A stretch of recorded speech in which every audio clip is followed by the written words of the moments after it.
Aujourd'hui, ces mystères sont encore inexpliqués. C'est surprenant, c'est mystérieux. Et c'est à ce moment-là qu'un bruit très étrange va être enregistré. On a tous entendu parler de cette dame blanche qui serait sur le bord d'une route en train de faire du stop, qui monterait dans une voiture et qui disparaîtrait sitôt un virage dangereux dépassé. La dame blanche et tout le mystère qui va avec. Si elle est une réalité, bien que réalité soit sans doute un mot mal choisi, comment peut-on expliquer sa présence étrange ? Un fantôme ? Une fée ? Un ange féminin et gracieux ? Qu'en pensent les parapsychologues qui s'attachent aux faits et non aux croyances ? Est-ce que la Dame Blanche n'apparaît qu'en France ? Est-ce qu'elle apparaît à une personne à la fois ou à plusieurs ? Des témoins ? Des photos ? Aujourd'hui, la Dame Blanche dans le Grand Sud. Bonjour Yves Lignon. Bonjour Emmanuel. On parle de la Dame Blanche parce que c'est toujours une dame, une femme ? C'est toujours une dame et franchement on en parle trop. De la Dame Blanche ? On en parle trop, oui, parce qu'on a brodé, il y a un certain nombre d'histoires authentiques. Oui. Et ce que je vais vous raconter aujourd'hui, c'est une fois de plus une histoire que j'ai étudiée avec mon équipe personnellement. Du laboratoire ? Et cette histoire n'est pas unique dans les dossiers des laboratoires de parapsychologie du monde entier. Oui. Mais à côté de cette histoire solide, intrigante, qui n'est pas unique, il y en a beaucoup d'autres qui devraient servir de scénario pour des films fantastiques, pour un mauvais téléfilm. D'accord. Bon, alors, ceci dit, la Dame Blanche, c'est évidemment une apparition. Tout le monde a entendu parler de cette autostoppeuse fantôme. Et donc, elle apparaît. Or, les apparitions, c'est un phénomène vieux comme le monde. Et ne serait-ce qu'à cause de cela, ça mérite un peu d'attention. Et ça mérite qu'on ne le réduise pas à des légendes dans la sociologie. La sociologie, dans ces cas-là, c'est souvent de la bavardologie.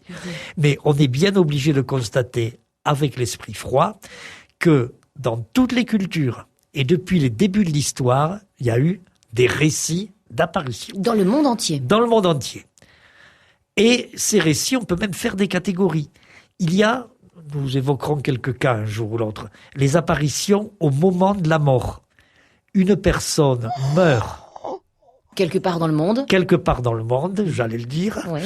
Et dans une autre part du monde, un ami, un parent de cette personne, la voit. Il y a les apparitions après la mort. Alors que la personne est décédée depuis longtemps. La personne est décédée depuis longtemps. Bon, c'est ce qu'on appelle en général classiquement le fantôme. Et ça s'explique assez souvent dans les châteaux par des phénomènes électromagnétiques. Il n'y a rien de paranormal. Et ça, c'est après la mort. Il y a les apparitions d'un inconnu. On en trouve dans les livres religieux, on en trouve dans l'Évangile. Un inconnu qu'on reconnaît ou qu'on ne reconnaîtra pas. Les pèlerins d'Emmaüs. Ouais. Ils voient apparaître le Christ. Et sur le moment, ils ne le reconnaissent pas. D'accord. Donc, il y a beaucoup de sortes d'apparitions. Et contrairement à ce que racontent toujours les bavardologues, qui vont finir par m'énerver, la Dame Blanche, l'autostoppeuse, c'est une histoire récente. C'est pas la peine de nous dire que c'est la version moderne d'une légende, parce que ce n'est pas vrai. Les légendes qui font appel à des Dames Blanches, quand on les décortique, elles n'ont aucun rapport avec le récit que je vais vous faire. Ça s'est passé entre Montpellier et Palavas le 20 mai 1981 aux environs de 22h et nous étions un mercredi. Et c'est l'histoire de la Dame Blanche de Palavas. Dans un instant, la suite dans les Clés du Mystère. Yves Lignon nous raconte aujourd'hui l'histoire de la Dame Blanche, donc l'histoire de la Dame Blanche de Palavas. Nous sommes le mercredi 20 mai 1981.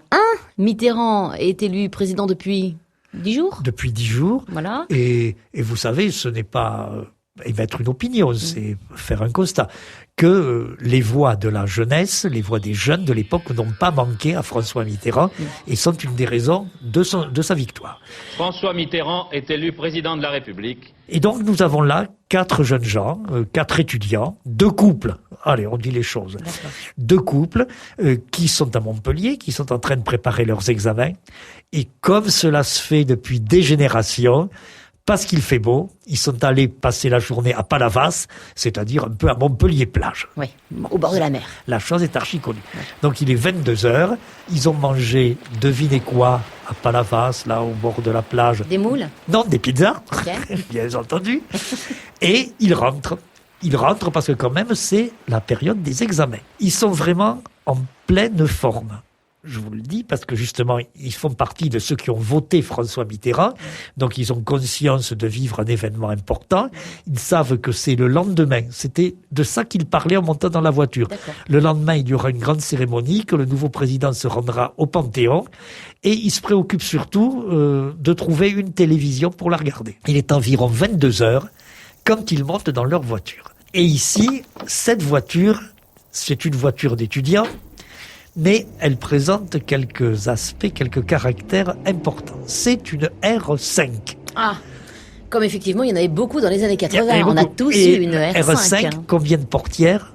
4. Non, 2, celle-là. Ah. Je ne sais pas si c'était un modèle particulier. Bah oui, en tout cas, c'était un coupé. ouais, donc il n'y avait que 2 portières. Les jeunes filles montent derrière, Oui. et ça va, et on bavarde, et on prend la route, et on parle politique. Et on rêve, comme à cet âge-là, on rêve tout en étant amoureux. Ils sont amoureux comme on ne peut l'être qu'à 20 ans, et quand on est languedocien. Ouais. Donc vraiment, tout le monde est bien, tout le monde a la pêche. Il y a de la circulation, parce qu'ils ne sont pas les seuls à être allés à Palavas ce jour-là, bien sûr. La file est plus ou moins ininterrompue. Et surtout, de la circulation dans le sens rentré vers Montpellier. Dans l'autre sens, on ne croise qu'un ou 2 phares. Et voilà qu'on arrive, toujours en bavardant, toujours en se comptant fleurette, à hauteur d'un endroit qui s'appelle le pont des 4 Canaux. C'est un pont dangereux? Non, absolument pas. C'est un pont, certes, la route c'est une départementale, hein, on n'est pas sur une autostrade. Ouais. Pont des 4 canaux, parce qu'il y a 2 canaux qui alimentent la plage, les étangs qui se croisent.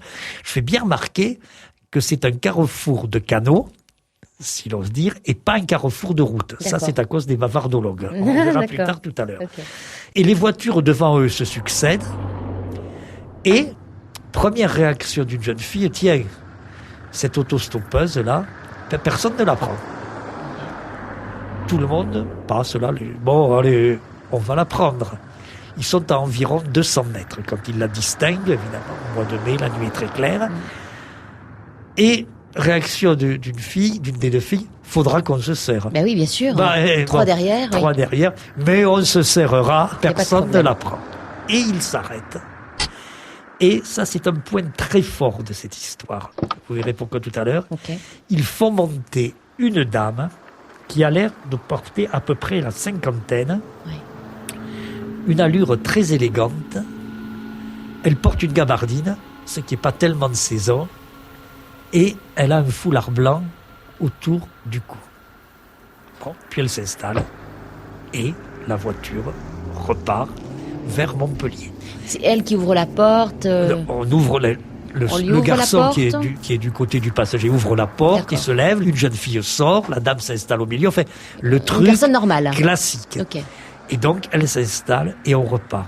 Et c'est là, juste après le départ, que se trouvent les premiers moments forts de cette histoire, qui sont en même temps les moments forts communs, je dis bien communs, à toutes les histoires de Dames Blanches dans le monde.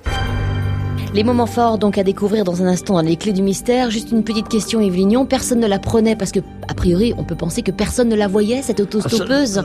On ne peut pas Ça, le je dire. n'en sais rien, je ne fais pas d'hypothèse. On n'en sait rien. Je dis simplement, D'accord. ils m'ont raconté que leur motivation pour s'arrêter, c'était que de toute évidence, s'ils ne s'arrêtaient pas, elle attendrait encore un bon moment. Ouais. Allez, les moments forts à découvrir dans un instant dans les clés du mystère.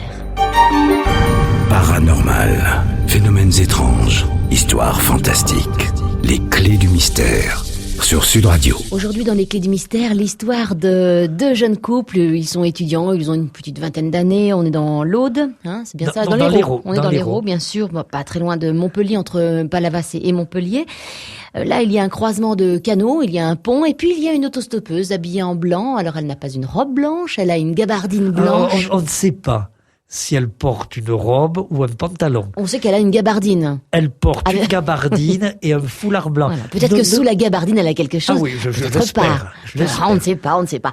Quoi qu'il en soit, nos 2 jeunes couples d'étudiants décident de la prendre. Donc, ils ouvrent la porte. La dame blanche, qu'on va appeler comme ça, évidemment, va s'asseoir derrière. Les 2 jeunes vont se pousser, lui faire de la place. Hein. Donc, c'est une personne tout à fait normale. Et puis là, ils vont vivre des moments forts dans cette voiture. Qu'est-ce qui va se passer? Des moments forts, mais des moments assez brefs. Oui. La voiture redémarre. Et première bizarrerie, premier point fort, je me répète, commun à toutes les histoires de Dame Blanche, la conversation ne s'engage pas. Personne ne pose de questions à la dame. Parce que... Et la dame ne prend pas la parole. Enfin, quand on prend un autostoppeur, Oui. et surtout s'il est la route à lui, et visiblement il n'a pas de panneau, je vais à Vladivostok, merci de me conduire jusque-là. Oui, c'est ça. La première question, c'est... Où allez-vous? Où allez-vous? Où est-ce que je Ou vous bien, dépose? comme d'après le récit des garçons, cette dame a l'air d'avoir la cinquantaine, et qui sont bien élevés. On attend qu'elle dise « Vous me déposerez Voilà, oui. à l'entrée de Montpellier. Je au vous pont remercie Juvénal. de vous Ou être bien- arrêté. Voilà. Ou bien si vous pouviez me porter jusqu'au Pérou. Et ainsi de suite. Oui, voilà, quelque Non, chose, quoi. Personne ne dit rien. Et les gens trouvent ça étrange de ne rien ils dire trouvent ou bien pas trouvent- étrange. Voilà, c'est ça. Parce que justement, si quelqu'un trouvait la situation un peu étrange, si quelqu'un pensait que ça pesait, il prendrait la parole, D'accord. comme on dit, pour détendre l'atmosphère. Non, ça paraît assez naturel. Il y a cette dame-là qui est montée, elle s'est assise, et on repart exactement comme si on n'était pas là. Comme si elle n'était pas là, il y a quand même une nuance. On ne bavarde plus entre nous. On ne chahute plus. Et ça aussi, c'est une caractéristique commune à tous les récits. D'apparition de Dame Le Blanche. silence se fait dans la voiture. Et en tout cas, il y a au moins un bruit qui trouble le silence. Ça, on ne me l'a pas rapporté, mais je le suppose. C'est le bruit du moteur, puisque la voiture avance. Elle est quand même pas immobilisée par je ne sais quel fluide. Donc simplement, on reprend la route à cette différence près, qui est le comportement des passagers. Et on arrive près d'un autre endroit, qui est un pont, celui-là aussi, qui s'appelle le pont Vert. Et à ce moment-là, la dame, enfin, prend la parole. Ah, Mais elle ne dit pas, vous allez me poser là, je crois que nous soyons encore en pleine campagne, ou bien nous sommes bientôt arrivés. Elle dit, attention au virage à l'entrée du pont. elle le dit ou elle le crie? Elle le dit Naturellement. d'une manière tout Attention. à fait banale. Tout à fait banale. Ceux qui, les garçons, sont devant, donc tournent le dos à la partie féminine de l'équipage. Oui. Ne les choquent pas outre mesure parce qu'ils savent qu'il y a un cassis. Bon, on a fait cette route souvent, etc. Mais elle n'a pas plutôt dit attention au virage, presque comme on le dirait machinalement, en pensant que le conducteur ne connaît pas la route, alors que justement il la connaît bien. Les deux jeunes filles hurlent. Et alors là, très vite, les freins, 50 mètres plus loin, on s'arrête. Oui. Et pourquoi est-ce qu'elles ont hurlé? Parce que la dame a disparu. Oui, il y a de quoi hurler, La oui. dame a disparu complètement. Oui. Je vous fais remarquer qu'elle a disparu en pleine vitesse encore. Oui, Il oui, a oui. fallu piler pour s'arrêter 50 mètres plus loin. En pleine vitesse, dans une RE5 qui n'avait pas de portière arrière. En plus, oui.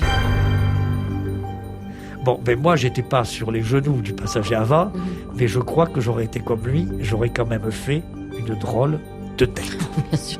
C'est le moins qu'on puisse dire. Et évidemment, il y a eu une enquête. C'est ce qu'on va découvrir dans un instant dans les Clés du Mystère.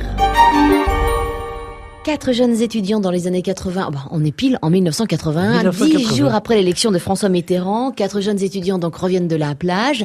Ils sont en voiture, ils décident de prendre une autostoppeuse d'une 50aine d'années. Elle a une gabardine blanche, elle a une écharpe, un petit foulard blanc donc autour du cou. Elle monte dans la voiture, ils ne se parlent pas du tout dans cette voiture, ni merci de m'avoir pris en stop, ni vous voudrez bien me déposer à tel endroit. Personne ne dit rien et tout le monde trouve ça normal. Un beau moment, elle dit attention, parce qu'effectivement, c'était un virage. Hein. Oui, un cassis, une petite difficulté, mais il n'y avait pas véritablement de danger pour un conducteur normal. Et en l'occurrence, la route, il la connaissait. Bien sûr. Voilà. Et puis tout à coup, les deux filles qui sont derrière, donc les deux étudiantes qui sont derrière et qui sont donc à côté de cette dame blanche, poussent un grand cri d'effroi, on peut le hurle, dire. littéralement. Oui, c'est ça. Pourquoi ? Parce que la dame blanche a disparu, alors que la voiture était en train de rouler et que c'était une R5 coupée. Ça veut dire qu'il n'y avait pas les portes arrière. Donc évidemment, il y a de quoi avoir un petit peu peur. Comment auriez-vous réagi là? Je crois que j'aurais crié aussi pareil. Oui, oui, J'aurais regardé derrière moi aussi. Oui, mais après, donc, 50 mètres plus loin, la voiture s'arrête parce que devant les cris de leur copine, le chauffeur, évidemment, a pilé. Oui. Donc, il est sur lui. Et alors Sur là, le côté. on constate que la dame n'est plus là. Qu'est-ce que vous auriez fait? J'aurais regardé vite derrière si elle était quelque part. Mais comment aurait-elle pu sortir de la voiture? Non, mais qu'est-ce que vous voulez faire en même temps? Bien entendu. Alors, il y a des tas de solutions. Il y a des gens qui rentreraient, qui se mettraient la tête sous les draps. Ouais. Et puis qui attendrait quoi? Qui attendrait des jours et qui finirait par mourir de faim. C'était des étudiants et des étudiantes qui n'ont pas froid aux yeux, ils ont foncé au commissariat. Très bien. Ils ont foncé au commissariat. Ils étaient au commissariat moins de demi-heure plus tard. Oui. Et quand ils sont arrivés, Oui. ils ont dit, nous venons signaler un cas de disparition. Bon. Ah oui. Très bien, on les a reçus. Oui. Comment s'appelle-t-elle, cette personne? Quand il a fallu parler de la nature de cette disparition C'est ça, oui. et surtout des circonstances de cette disparition, c'était beaucoup moins Évident. évident. Oui. Mais le psychologue qui travaillait pas avec mon équipe, puisque moi je n'ai pas mené l'enquête, mais l'enquête a été menée par le laboratoire de parapsychologie, a rencontré le commissaire. Oui. Et le commissaire lui a dit, en fait, de Dame Blanche, ils étaient aussi blancs qu'elle. Oui. Vraiment. De peur. Ils étaient traumatisés, véritablement. Là aussi, comme l'histoire de Paul hier, il n'y a pas de problème, ça parle vrai. Oui. Et donc, il leur demande, très bien, écoutez, les circonstances de la disparition sont un peu bizarres, mais allons-y, je fais mon boulot, je suis l'officier de police de permanence, signalement. Bon, gabardine blanche, foulard. Une cinquantaine d'années, une femme. Une cinquantaine d'années. Et après, gabardine blanche, foulard. En peut-être 50 ans. Et vous, mademoiselle, foulard, peut-être 50 ans, gabardine blanche. Alors, nous tombons là sur un second point fort, à la fois de toutes les histoires de Dame Blanche et de ce dossier. C'est que les témoins ont été capables de donner des éléments de description, mais seulement des éléments. Et qu'en général, ils ne donnent rien.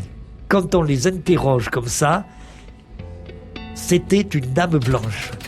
Qu'est-ce que vous entendez par dame blanche? Elle portait des vêtements blancs? Oui, peut-être. Qu'est-ce que c'était ces vêtements blancs? Une longue robe, un survêtement? Ils ne peuvent rien dire. Oui. Là, les témoins ont lâché certaines bribes. Mais quand l'officier de police, avec son questionnaire standard, donc couleur des cheveux, portait-elle des bijoux, etc., rien. Ils s'en sont arrêtés à dire c'était une dame portant une gabardine blanche, un foulard autour du cou et ayant environ une cinquantaine d'années. Bon, on les a laissés repartir. Et moi, je crois que c'est ce que j'aurais fait si j'avais été le commissaire. C'était la décision de bon sens. On n'allait pas leur dire, vous allez rester la nuit. Oui, sûr. Mais on leur a dit, on vous reverra. On vous reverra. On vous attend, peut-être pas demain, mais après-demain. Et pourquoi faire? Pour faire l'enquête policière, quand même. Il y a un cas, vous êtes en train de signaler un cas de disparition. Oui, mais disparition dans une voiture. Oui, c'est pas disparition dans le monde. Vous êtes venu au commissariat, là, en disant, il y a demi-heure, quelqu'un qui était dans notre voiture a disparu.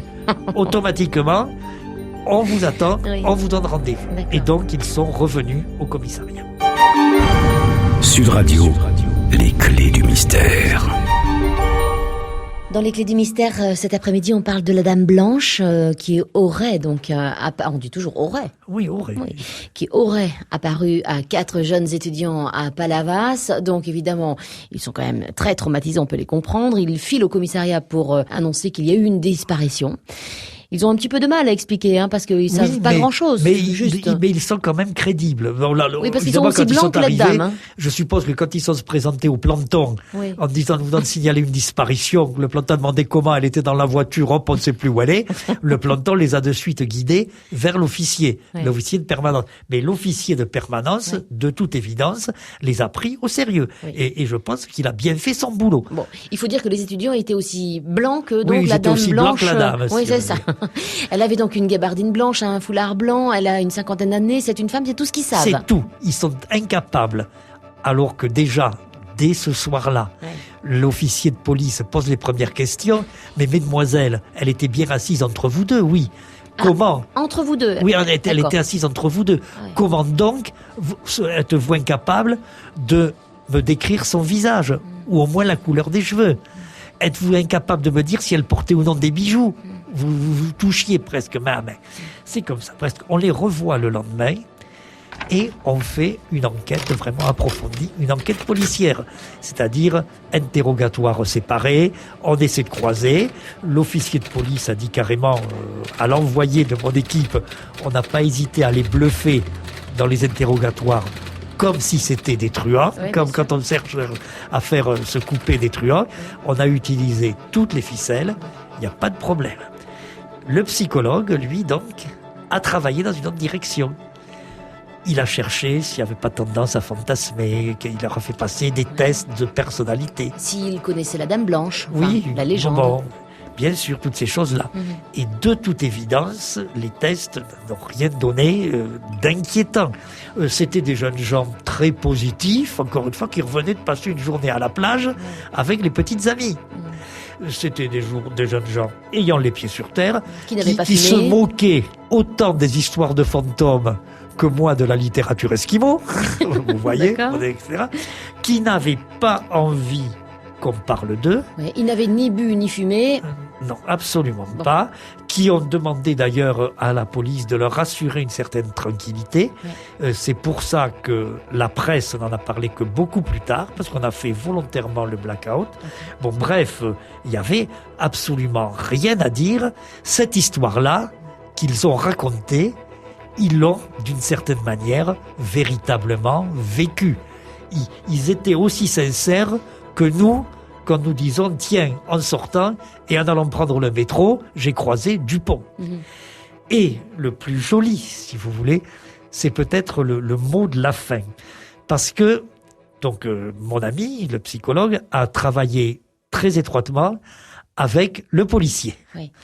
Et donc, mon ami a passé 4 jours à Montpellier. Et quand il est revenu de Toulouse, il fallait bien faire le bilan. Donc, il a rencontré le policier. Oui. Et il s'était déjà vu plusieurs fois, mais enfin bon, on fait le point avant de se dire au revoir. Et c'est le policier qui a pris le premier la parole et a dit, écoutez, monsieur, dites-moi en 2 mots ce que vous en pensez. Dites-moi le fond de votre cœur. Et mon ami lui a répondu, je peux vous dire que ces jeunes gens ne mentent pas. Et il a ajouté, parce que vous savez, les psychologues, ils ont toujours des petits travers professionnels. Il a ajouté, je vous parle en psychologue, bien entendu. Alors à ce moment-là, l'officier de police l'a regardé bien dans les yeux, en étant très sérieux, et il lui a dit, écoutez, moi je vais vous répondre, je peux vous dire que ces jeunes gens ne mentent pas, et il a ajouté, et je vous parle en flic. Et donc, ils avaient tous les deux la conviction de la sincérité, ils ont vécu quelque chose. Alors, qu'est-ce qu'ils ont vécu? C'est évidemment le fond du problème. Est-ce qu'il y a vraiment eu un personnage qui est monté dans la voiture? Est-ce qu'il y a eu une espèce d'hallucination collective? C'est peu probable, parce que les hallucinations collectives, c'est plus de l'imaginaire que de la réalité. Qu'est-ce qui leur est arrivé? Moi, je ne sais pas. Mais il est arrivé la même histoire à des tas de gens dans le monde entier. Et un cas récent, c'était en Chine. Ah oui. Oui, alors en Chine, vous savez, la police, elle plaisante encore moins avec les gens qui viennent signaler des histoires de disparition qu'à Montpellier. Ah bon? Il y a des cas dans le monde entier. Qu'est-ce qui leur est arrivé? Qu'est-ce qu'ils ont vécu? Je me sens un peu impuissant, mais je crois que je peux dire avec toute la force du parapsychologue. Oui, du parapsychologue scientifique. Oui, ils ont vraiment vécu quelque chose. Ce sont vraiment des vrais faits. Allez, la suite des Clés du Mystère dans un instant. Dans les Clés du Mystère cet après-midi, la Dame Blanche de Palavas, c'était une belle histoire évidemment, une histoire avec des faits qu'on ne peut pas contester. Absolument. Que, voilà, même les parapsychologues s'y mettent. Il y a, vous disiez, des témoignages d'apparitions de Dames Blanches, même en Chine. Il y a eu des photos de Dames Blanches? Non. Justement, puisque si on la prenait en photo, on pourrait déjà avancer un peu. Oui. Mais comment prendriez-vous en photo quelqu'un que vous embarquez en autostop, Bien sûr, qui ne dit est-ce que rien. l'idée vous viendrait, et qui monte dans la voiture. Et qui ne dit rien Bon, en plus. mais ce qui est frappant, encore une fois, c'est l'universalité de cette histoire. D'accord. C'est la même structure. Tout le monde raconte pareil. Et c'est pour ça que j'ai insisté sur la particularité des jeunes gens de Montpellier. Ils ont pu dire quelques mots sur les vêtements, mais ils n'ont pas été capables de donner un signalement. Et c'est systématique. Alors il faut se méfier, évidemment, dans la mesure où l'histoire est universelle, forcément on en parle. Et donc des fausses histoires de dames blanches. Alors là, on en raconte en veux-tu, en voilà. Elles sont plus belles, toujours du point de vue scénaristique, Oui. les unes que les autres. Elles ont au moins un point commun, c'est qu'elles sont toutes fausses. Ah oui. Alors la plus classique, c'est celle où le témoin est tout seul. Vous voyez, déjà, il n'y a que lui qui raconte. D'accord. N'oubliez pas ce que je vous ai dit à propos de Montpellier. Les 4 jeunes gens, les 2 gars, les 2 filles, ont été interrogés séparément avec les techniques policières classiques. On les a pas passés à tabac, Non, non, bien sûr. mais on a utilisé les procédés de questionnaire qu'on apprend quand on forme des officiers de police. Bon, là, dans la fausse histoire, le bonhomme est seul. Bon, alors vous avez compris. Ouais, il peut dire ce qu'il veut. Ensuite, effectivement, la dame blanche ne disparaît pas, elle descend. D'accord. Bon, tranquille. Et je vous remercie beaucoup. Oui, voilà. Mais, enfin, elle est un peu bizarre, bien sûr. Et elle a oublié son sac à main ou une carte de crédit, etc. Une carte de crédit. Oui, coïncidence, il y a une adresse. Ouais. Très aimable, le chauffeur rapporte. Il dit, voilà la carte de crédit, voilà le sac. Et il tombe sur des vieillards Ah désespérés bon Ouais. qui lui disent, oh mon Dieu, mais c'est notre fille qui est morte il y a 6 mois. Oh mon Dieu. Bon, alors ça, c'est bien joli. Ouais. Ça a été, il y a des gens qui sont venus le raconter souvent à des parapsychologues. D'accord. À Toulouse, comme en Amérique Ouais. et comme ailleurs, ça n'a jamais tenu la route. De même, quand on dit que les histoires de Dames Blanches se produisent toujours à côté d'un carrefour, Oui. et que c'est pour ça que c'est une légende, Ou juste avant un virage dangereux. voilà, là, je m'élève en faux contre les bavardologues. Bah, d'accord. Moi, j'en ai étudié une histoire de Dame Blanche. C'était un abribus à Caen. Bon, donc il faut pas raconter des histoires Mais qui faut faire sont le des tri, histoires. quoi. Il faut pas dire elle apparaît toujours à l'endroit où s'est produit un accident. Ah oui. Donc c'est le fantôme de quelqu'un qui est mort dans les jours précédents. Mais oui, ça se c'est pas compense un vrai. petit peu, d'accord. Elle donne son avertissement à un endroit quand la voiture passe en un point où effectivement il y a une difficulté routière. Et donc Là- il y a eu peut-être Oui. des accidents, peut-être Oui, même mortels. mais à Palavas, Mm. c'était un cassis. Mais ça, il y a toujours ça. Quelquefois, c'est vrai qu'il y a eu un accident, mais c'est quelqu'un qui est parti dans le fossé sans que ça cause de mal. L'intervention de la Dame Blanche, la seule intervention, est liée à un problème de circulation, mais non pas, comme on le raconte, à un accident mortel qui serait survenu les jours précédents.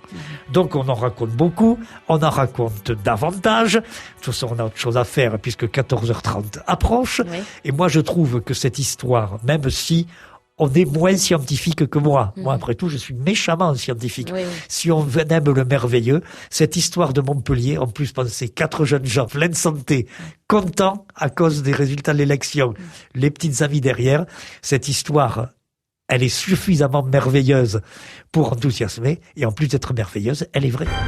Et elle nous a été racontée par Yves Lignon dans Les Clés du Mystère. On vous embrasse, on vous donne rendez-vous demain entre 13h30 et 14h. Notez évidemment que cette émission est podcastable sur le site internet sudradio.fr. À demain, bye bye. 13h30, 14h30. Les clés du mystère sur Sud Radio.